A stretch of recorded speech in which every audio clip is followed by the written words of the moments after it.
My name is Ryan Miller, and I'm about to tell you the story that changed everything for me. 5 years ago, I was just another face in the crowd at TechVibe Solutions, a fast-growing startup here in Austin, Texas. I believed in hard work, loyalty, and that dedication would eventually pay off. I was wrong about that last part. To continue listening to this beautiful and special story, please hit that like button and subscribe to the channel. Write your name and the city you're watching from so I can include a special shout out for you in an upcoming story. Austin in 2019 was electric. The tech scene was booming, and downtown was buzzing with energy. You could smell barbecue from Franklin's mixing with the coffee from local roasters, and every corner seemed to have a new startup opening its doors. I was 28, fresh out of UT with a computer science degree, and I thought I'd landed the jackpot when TechVibe Solutions hired me as a junior developer. TechVibe was everything I dreamed of working for. We were developing AI-powered customer service solutions, and the office was one of those converted warehouses in East Austin with exposed brick walls, standing desks, and a beer fridge that never seemed empty. The CEO, Marcus Chen, had this vision of revolutionizing how businesses handled customer interactions, and I bought into it completely. I threw myself into that job like my life depended on it. I was usually the first one in the office at 7 a.m., watching the sunrise paint the Austin skyline orange and pink through those big industrial windows. The city was waking up around me. Food trucks setting up on South Lamar, cyclists heading to work along the lake trail, the distant hum of traffic on I-35. I loved being part of that energy, part of something bigger. My direct supervisor was Brad Thompson, a guy in his early 40s who'd worked at a couple of big tech companies before joining TechVibe. Brad had this way of making you feel like you were part of the inner circle, like your work really mattered. At least that's how I felt for the first few years. I started as a junior developer, but I wasn't content to just write code. I studied our clients, learned their pain points, and started proposing solutions that went beyond just fixing bugs. When our biggest client, a major retail chain, was struggling with response times, I developed an algorithm that reduced their average wait time by 40%. When we were hemorrhaging money on server costs, I redesigned our architecture to cut expenses by time moves differently when you're building something you believe in. Days blended into nights, weekends became work sessions, and I barely noticed. Austin's seasons changed around me. The brutal summers where you could fry an egg on the sidewalk. The brief but beautiful springs when the bluebonnets bloomed along Highway 71. The mild winters that made everyone from up north jealous.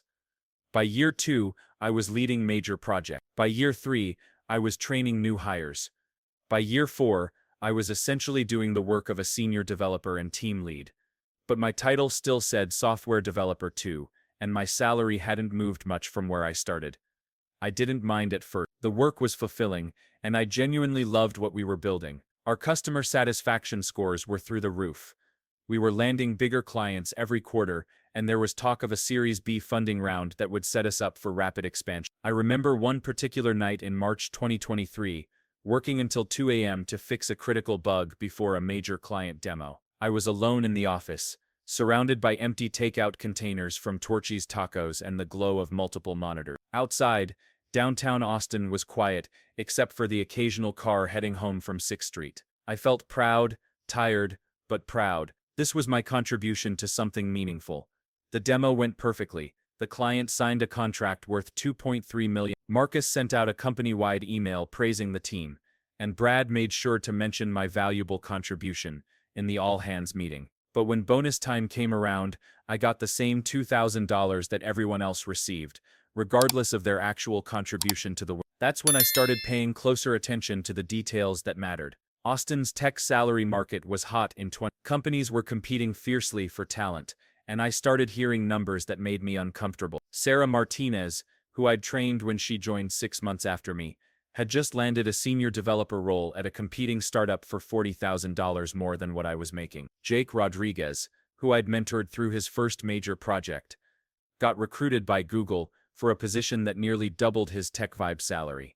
I began researching market rates, obsessively. Glassdoor, Levels.ai, conversations with friends in the industry. The picture became clear. For someone with my experience and track record, I was being underpaid by at least $25,000, possibly more. The city around me was evidence of this boom. Cranes dotted the skyline, as new condo towers went up to house all the tech workers flooding in. Restaurants that used to be affordable became expense account spots. Even the food trucks were raising their prices to keep up with demand. I started documenting my contributions more carefully. The retail client project that increased their efficiency by 40% had generated an estimated $1.8 million in additional revenue for them, which justified their larger contract with us. The server architecture redesign I'd implemented saved TechVibe approximately. I'd led the development of 3 major feature releases that directly resulted in client renewals worth over $5 million combined. I wasn't just another developer anymore. I was a key player, and the numbers proved it. But my compensation didn't reflect that reality. The final straw came during our quarterly all-hands meeting in September. Marcus announced that TechVibe had exceeded revenue projections by 23% for the 3rd consecutive quarter. He talked about expansion plans, new office space, and hiring spree. Then he mentioned that the founding team had decided to increase their equity compensation packages. I sat in that converted warehouse space, listening to the sound of construction from the new development next door,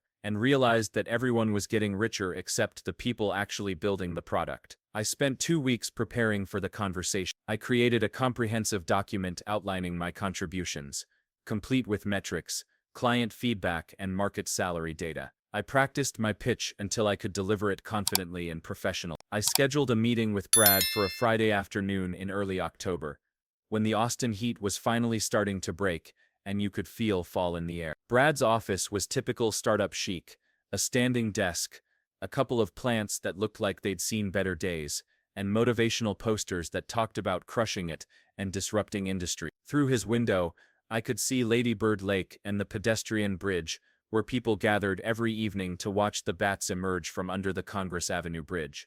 "Brad," I said, settling into the chair across from his desk, "I wanted to talk to you about my compensation. I think it's time for a significant adjustment." I laid out my case methodically, the projects I'd led, the revenue I'd generated, the costs I'd saved. I showed him the market data proving I was underpaid. I talked about my commitment to TechVibe and my desire to continue growing with the company. Brad listened, nodding occasionally, making notes on a legal pad. When I finished, he leaned back in his chair and was quiet for a moment. I could hear the distant sound of live music drifting over from Zilker Park, where ACL Festival was setting up for the weekend. "Ryan," he said finally, "I appreciate you putting this together. It's thorough, but here's the thing.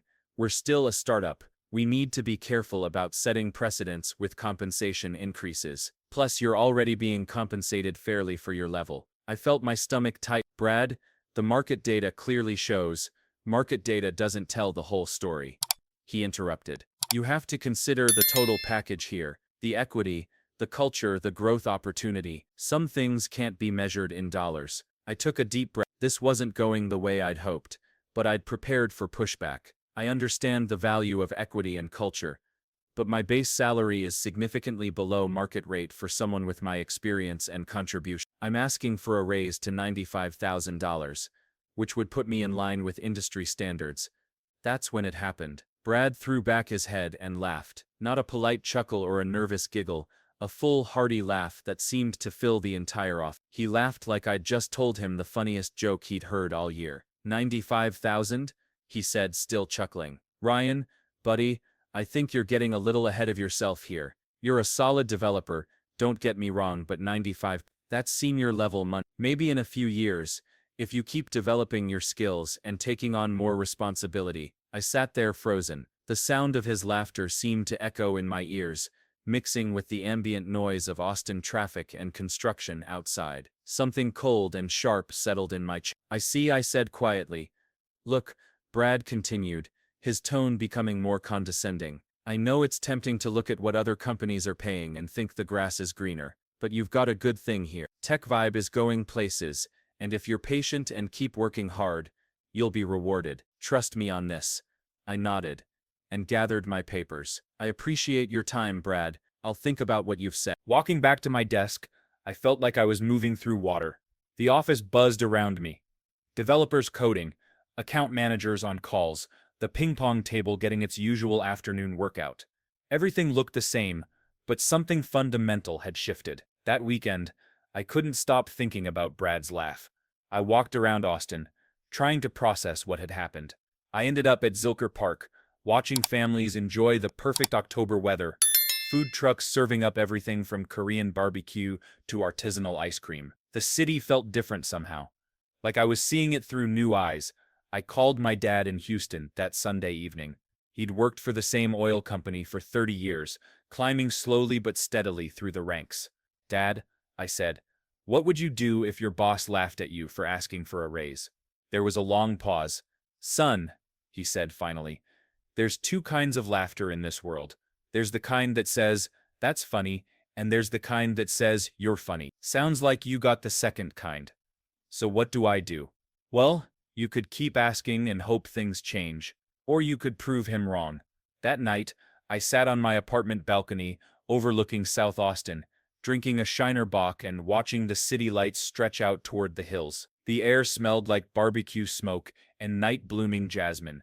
I thought about my 5 years at TechVibe, about all the late nights and weekends, about the pride I'd felt in our success, and I realized that Brad's laugh had shown me something important. They didn't see me as a key player. They saw me as replaceable, as someone who should be grateful for whatever scraps they threw my way. That's when I started researching something entirely different. Not market salaries for developers, but market rates for the services TechVibe provided to clients.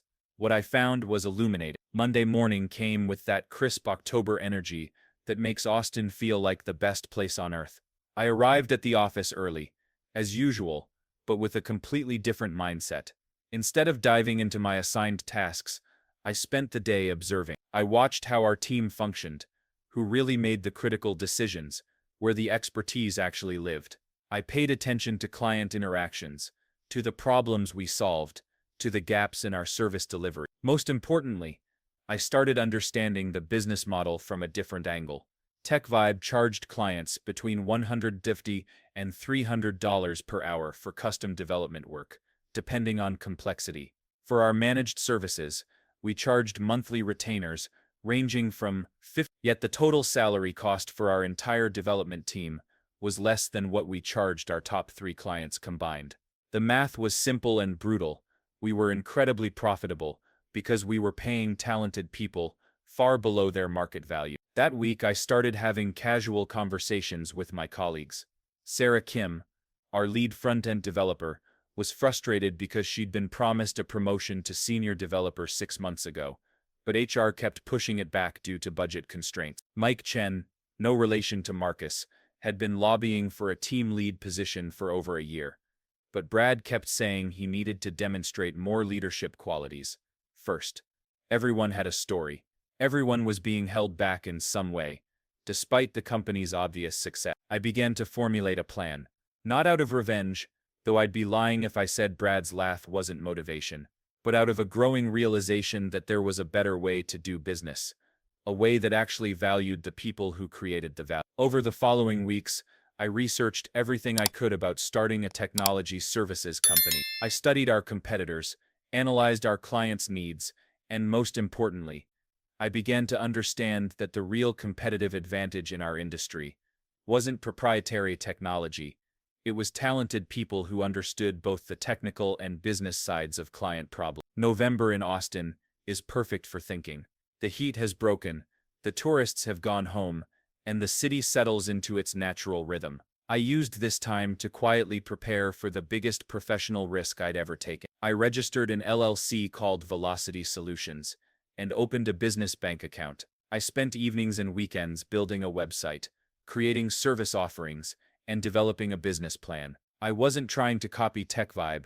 I was trying to improve on it. My value proposition was simple: provide the same high-quality development and consulting services, but with faster turnaround times, more transparent communication, and prices that reflected actual value rather than maximum markup. The key insight was this: most of TechVibe's clients didn't need our fancy office, or our ping-pong table, or our beer fridge. They needed reliable, skilled developers who could solve their problems efficiently and communicate clearly about progress and challenge. I started reaching out to freelancer networks, building relationships with independent contractors who specialized in different areas. I couldn't afford to hire full-time employees initially, but I could create a network of high-quality freelancers who would be excited to work on interesting projects for fair compensation. The hardest part was keeping quiet about it at work. Every day I sat in meetings where Brad talked about our competitive advantages and the irreplaceable value of our team, all while treating that same team as expendable cost centers rather than profit generators. In early December, I had a breakthrough. I reached out to David Liu, a former TechVibe developer who'd left 6 months earlier to go freelance. Over coffee at Radio Coffee on Barton Springs Road, he told me something that changed my entire timeline. "Ryan," he said, "I'm making about 60% more as a freelancer than I ever made at TechVibe, and I'm working fewer hours. The demand is insane right now. Companies are desperate for good developers who can actually communicate with business stakeholders. Would you be interested in partnering with a new company that could provide consistent, high-quality projects?" I asked. His eyes lit up. "Absolutely, and I know about 10 other developers who would be interested too." December 15th was the day I'd been building toward for 2 months. I scheduled a meeting with Brad, ostensibly to discuss my Q1 project assignments. But what I really wanted was one more data point about how TechVibe viewed my future with the company. "Brad," I said, sitting in the same chair where he'd laughed at my raise request, "I wanted to check in about my career development here. Where do you see me fitting into the company's growth plans?" He leaned back in his chair, the same condescending smile playing across his face. "Well, Ryan, you're a solid contributor. Keep doing what you're doing, and I'm sure there will be opportunities for advancement down the road." "What kind of timeline are we talking about?" "Hard to say. A lot depends on how the business evolves. Maybe in a couple of years we could look at a senior developer title. And compensation. One step at a time, buddy. Focus on the work, and the money will follow." I nodded and left his office for the last time as his employee. That afternoon, I submitted my resignation letter to HR. With a copy to Marcus, I kept it professional and brief. "Please accept this letter as my formal notice of resignation from TechVibe Solutions. My last day will be December. Thank you for the opportunities for professional and personal growth during my time here." The response was immediate and predictable. Brad called me within an hour, his tone a mixture of surprise and annoyance. "Ryan, what's this about? Is this because of our conversation about the raise?" "Look, maybe we can revisit that. It's not about the raise, Brad. I've decided to pursue other opportunities." "What other opportunities?" "We haven't even discussed what your path forward could look like here." "Actually, we have discussed it several times. I've decided to take a different path." There was a pause. "Well, I hope you know what you're doing. The market's pretty competitive out there." "I'm sure it is." That night, I sent carefully crafted messages to 5 of my most trusted colleagues at TechVibe. I didn't reveal everything, but I let them know I was starting something new and would love to talk to them about it after the holidays. The holidays gave me time to finalize everything. By January 2nd, Velocity Solutions was ready to launch. I had a solid business plan, a network of freelance partners, and most importantly, 3 major client prospects who were frustrated with their current service providers. But the real breakthrough came when I started having detailed conversations with my former TechVibe colleague. Sarah Kim was the first to make the jump. "Ryan," she said over lunch at Franklin Barbecue, "I've been thinking about what you said. TechVibe promised me a senior developer title 6 months ago, and they're still stringing me along. What exactly are you offering?" I laid out my vision, a company where talented developers were treated as partners, not just cost centers, where compensation was tied to value creation, not arbitrary budget constraints, where career advancement was based on merit and contribution, not office politics. "I can't offer you the safety of a guaranteed salary right away," I told her, "but I can offer you equity in something we're building together, project rates that reflect your actual market value, and the chance to work directly with clients instead of through layers of management." She was interested, but cautious. "What about benefits? Health insurance?" "We'll figure that out as we grow." "But Sarah, you're making $75,000 at TechVibe for work that clients pay $200 an hour for. Even accounting for overhead and benefits, there's room for everyone to do better." Mike Chen was next. His conversation was shorter and more direct. "I'm in," he said. "I'm tired of Brad telling me I need to develop more leadership skills while he makes all the decisions and takes all the credit." By the end of January, I had 5 former TechVibe employees committed to Velocity Solutions, but the real coup came when Jessica Torres, TechVibe's lead project manager, reached out to me. "Ryan," she said, "I heard through the grapevine about what you're doing. I want in." Jessica was the most valuable hire I could have imagined. She had relationships with most of TechVibe's major clients and an intimate understanding of their pain points. More importantly, she was respected by clients for her communication skills and project delivery track record. "Jessica, you know this means going up against your current employer directly. My current employer just told me they're restructuring my role to optimize efficiency, which means I'm going to be managing twice as many projects for the same pay. I've been there 4 years, and I've watched them prioritize profit margins over everything else. I'm ready for something different." March arrived in Austin with that perfect spring weather that makes you remember why you love this city. Bluebonnets were starting to bloom along the highways, and the energy downtown was building toward SXSU. Velocity Solutions had been operating for 2 months, and the results exceeded even my optimistic projection. Our first major win came from an unexpected source: TechVibe's second largest client, a fintech startup that had been frustrated with slow response times and poor communication. Jessica had maintained her relationship with their CTO, and when their contract with TechVibe came up for renewal, he asked her to put together a proposal for Velocity. We underbid TechVibe by 15% while offering faster delivery times and more transparent project management. More importantly, we were able to demonstrate that our team included people who had actually worked on their account before and understood their specific challenges. The client signed with us in February. The contract was worth. By March, we had 4 major clients and 12 team members, a mix of former TechVibe employees and carefully vetted freelancers. Our monthly revenue was approaching $85,000, and our profit margins were healthy because we weren't supporting unnecessary overhead. But the moment that made everything worthwhile came on a Tuesday afternoon in late March. I was working from a coffee shop in South Austin when my phone rang. It was Marcus Chen. "Ryan," he said, and I could hear tension in his voice. "I think we need to talk." "I'm pretty busy, Mark. What's on your mind?" "You know exactly what's on my mind. You've poached half my development team and stolen 2 of my biggest clients." "I haven't poached anyone. I offered opportunities to talented people who were being undervalued. And I haven't stolen any clients. They chose to work with us based on our proposal and capabilities." There was a long pause. "Look, this is getting out of hand. What's it going to take to resolve this situation?" "Resolve what situation?" "We can work out a compensation package that makes sense for everyone."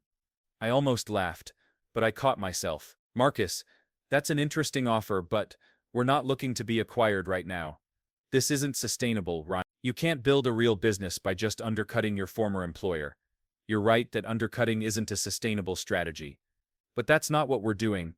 We're providing better service at fair prices while compensating our team appropriately. It turns out that's a pretty good business model." Another pause. "What about Brad? He says you never gave him a chance to make things right." And there it was. I thought about Brad's laugh, about his condescending tone, about all the talented people who'd been held back by artificial constraints and arbitrary hierarchies.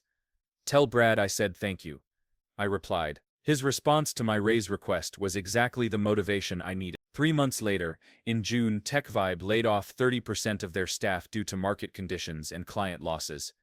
Brad was among those let go. I heard through the grapevine that Marcus had tried to blame the downturn on unfair competition and disloyal employees. Meanwhile, Velocity Solutions had grown to 18 team members and $150,000 in monthly recurring revenue.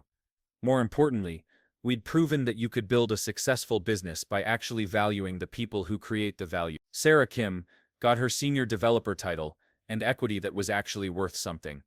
Mike Chen became our head of technical operations. Jessica Torres became our VP of client success and owned 8% of the company. And me, I learned that sometimes the best response to being laughed at isn't anger or revenge. It's success. Every morning now, I wake up in my new house in the hills west of Austin, looking out over a city that still feels full of possibility. I drive to our office in a converted warehouse, not too different from TechVibe's, but with one crucial difference: everyone here knows exactly how much their contribution matters, both to our clients and to our bottom line. The startup world is full of stories about overnight successes and billion-dollar exits. But sometimes the most satisfying victories are simpler.